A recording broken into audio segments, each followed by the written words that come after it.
Hello, welcome back. ഞാൻ കൊല്ലത്തെ വീട്ടിലാണ്. ഇവിടെ വർക്ക് നടക്കുകയാണ്. അപ്പം ശിവരാത്രിയായിട്ട് രാവിലെ എനിക്ക് അമ്പലത്തിൽ പോകാൻ പറ്റിയില്ല, പണിക്കാരൊക്കെ ഉള്ളതുകൊണ്ട്.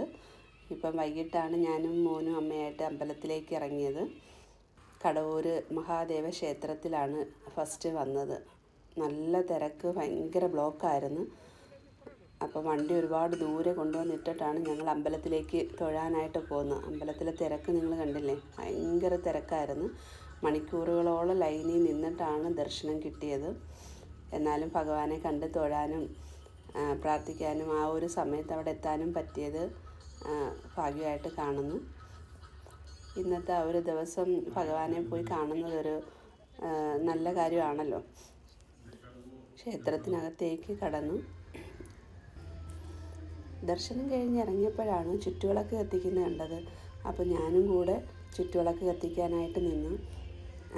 എല്ലായിടവുമായിട്ട് ചുറ്റുവിളക്കൊക്കെ, എല്ലാവരും തൊഴുന്നതിൻ്റെ തിരക്കിലായതുകൊണ്ട് ചുറ്റുവിളക്ക് കത്തിക്കാൻ അവിടെ ആൾ കുറവായിരുന്നു. ഫുള്ള് ചുറ്റും കത്തിക്കണ്ടേ. അപ്പം ഞാനും കൂടെ നിന്ന് എല്ലായിടവും കത്തിച്ച്, വേറെ ഒരുപാട് പേരുണ്ടായിരുന്നു, എന്നാലും ഇത്രയും കത്തിച്ച് വരണമല്ലോ. അപ്പോൾ അതും ഒരു ദൈവാധീനം. എല്ലായിടവും കത്തിക്കാനും ഒക്കെ പറ്റി, നന്നായിട്ട് തൊഴാനും നല്ല ദർശനവും കിട്ടി.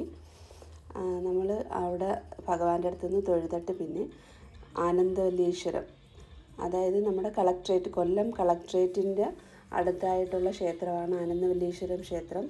ഇവിടെ മഹാദേവനും പാർവതിയാണുള്ളത്. എൻ്റെ കൊച്ചുനാളിലെയൊക്കെ സ്ഥിരം വന്നുകൊണ്ടിരിക്കുന്ന അമ്പലങ്ങളാണിത്. ഇപ്പം അങ്ങ് ഊന്നുമൂട്ടിൽ താമസമായപ്പോഴാണ് വല്ലപ്പോഴും കൂടി ഇങ്ങോട്ടൊക്കെ പോകുന്നത്. എല്ലാ ക്ഷേത്രങ്ങളിലും പരിപാടികൾ, സ്റ്റേജ് പ്രോഗ്രാം നടക്കുകയാണ്. എല്ലാ അമ്പലങ്ങളിലും സ്റ്റേജ് പ്രോഗ്രാം, രാവിലെ വരെയും സ്റ്റേജ് പ്രോഗ്രാം ഉണ്ട്. അമ്പലത്തിനകത്തും നല്ല തിരക്കുണ്ടായിരുന്നു. ഓരോരുത്തർ അർച്ചനയും പൂജയും കാര്യങ്ങളൊക്കെ നടത്തുന്നതിൻ്റെയൊക്കെ തിരക്കും.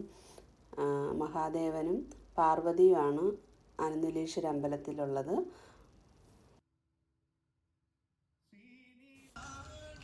മൂന്നാമതായിട്ട് ഞാൻ വന്ന അമ്പലം രാമേശ്വരം ക്ഷേത്രമാണ്. മേജർ രാമേശ്വരം മഹാദേവ ക്ഷേത്രം വളരെ പ്രസിദ്ധമായ അമ്പലമാണ്. എല്ലാവർക്കും, കൊല്ലത്തുള്ള എല്ലാവർക്കും അറിയാൻ പറ്റും. ഭയങ്കര വിശ്വാസവും ശക്തിയും ഉള്ള മഹാദേവൻ കുടികൊള്ളുന്ന ക്ഷേത്രമാണ്. അവിടെയും വന്നെനിക്ക് തൊഴാൻ പറ്റി. ക്ഷേത്രത്തിൽ നല്ല തിരക്കായിരുന്നു. വ്രതമെടുത്ത് നിൽക്കുന്ന ഒരുപാട് പേരുണ്ടായിരുന്നു. അവർക്കെല്ലാം വേണ്ടിയിട്ടൊക്കെയാണ് ഈ ചീനി പുഴുങ്ങിയതും കാന്താരി മുളകിൻ്റെ ചമ്മന്തിയും നല്ല ചൂട് ചുക്ക് കാപ്പിയും. എല്ലായിടവും ദർശനമൊക്കെ കണ്ട് തൊഴുത് ഇപ്പോൾ തന്നെ സമയം ഒരുപാട് ലേറ്റായി. 11:30 മണി കഴിഞ്ഞിട്ടുണ്ട്. ഇനിയിപ്പം ഞങ്ങൾ വീട്ടിലേക്ക് പോകുന്നു. അപ്പോൾ എല്ലാവർക്കും ബൈ.